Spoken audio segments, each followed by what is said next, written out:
Breaking news. నాంపల్లిలో హత్య కేసులో నిందితుల కోసం గాలిస్తున్నారు పోలీసులు. 2 బృందాలుగా ఏర్పడి పారిపోయిన 3 నిందితుల కోసం వెతుకుతున్నారు. పాత కక్షల నేపథ్యంలోనే హత్య జరిగినట్టు అయాన్ కుటుంబ సభ్యులు చెబుతున్నారు. 2020లో కంచన్బాగ్లో జరిగిన హత్య కేసులో అయాన్ ఖురేషీ, ఆయన తండ్రితో పాటు మరికొందరు నిందితులుగా ఉన్నారు. ఆ హత్యకు ప్రతీకారంగానే అయాన్ ఖురేషీని హత్య చేశారని ఆయన తండ్రి ఆరోపిస్తున్నారు. నిందితులను పట్టుకుని కఠినంగా శిక్షించాలని డిమాండ్ చేస్తున్నారు. జువెనైల్ కోర్టులో పేషీ ఉండటంతో కోర్టుకు హాజరై తిరిగి వెళుతున్న అయాన్ను పక్కా ప్లాన్ ప్రకారం హత్య చేశారు నిందితులు.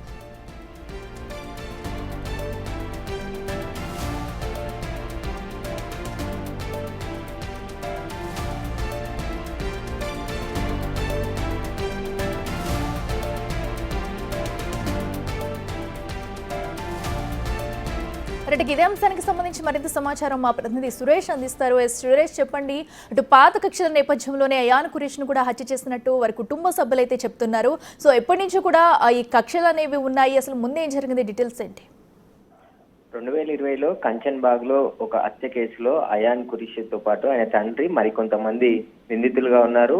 ఆ కేసులో హత్య చేసినట్టుగా అయాన్ ఖురేషీ తండ్రి హత్య చేశాడు. అయాన్ ఖురేషీ మైనర్ గా అప్పుడు ఉన్నారు. దానికి సంబంధించిన కేసులోనే ఈ రోజు జువెనైల్ కోర్టుకి హాజరయ్యి తిరిగి వెళ్తుండగా హత్య చేశారు నిందితులు. దీనికి సంబంధించి పోలీసులు అన్ని క్లూస్ కూడా సేకరించడం జరిగింది. అక్కడ ఉన్నటువంటి సీసీ ఫుటేజ్ లో నిందితులను కూడా ఐడెంటిఫై చేసి వారి కోసం 2 టీంలను ఏర్పాటు చేసి గాలిస్తున్నారు. వీలైనంత త్వరగా నిందితులను పట్టుకుంటామని చెప్పేసి పోలీసులు చెప్తున్నారు. అయితే అయాన్ ఖురేషీకి సంబంధించి హత్య ప్రతీకార హత్యగానే అయాన్ ఖురేషీ కుటుంబ సభ్యులు చెప్తున్నారు. ఎందుకంటే అప్పుడు అయాన్ ఖురేషీకి సంబంధించిన తండ్రి రెండో భార్య కూతురు భర్తని హత్య చేశారని చెప్పేసి కూడా వాళ్ళ కుటుంబ సభ్యులు చెప్తున్నారు. ఆ నేపథ్యంలోనే తిరిగి కక్ష పెంచుకొని ఈ రోజు అయాన్ ఖురేషీని అత్యంత దారుణంగా హత్య చేశారు. హత్యలో పాల్గొంది వాళ్ళేనా, లేదంటే ఇంకా సుపారీకి ఏమైనా ఇచ్చి సుపారీ గ్యాంగ్ తో హత్య చేయించారనే దానిపై పోలీసులు ఆరా తీస్తున్నారు. అక్కడ ఉన్నటువంటి ఫింగర్ ప్రింట్స్, అదే విధంగా క్లూస్ టీమ్ వాళ్ళు తీసుకొచ్చిన కత్తులు, వాటికి సంబంధించిన అన్ని వివరాలు సేకరించారు. కాబట్టి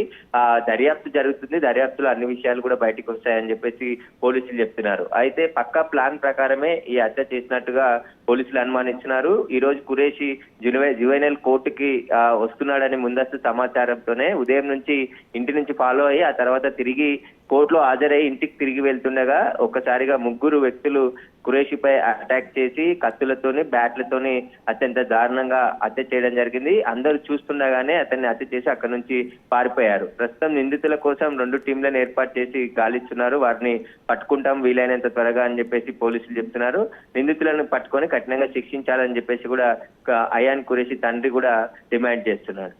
రైట్ సురేష్, థ్యాంక్ యూ.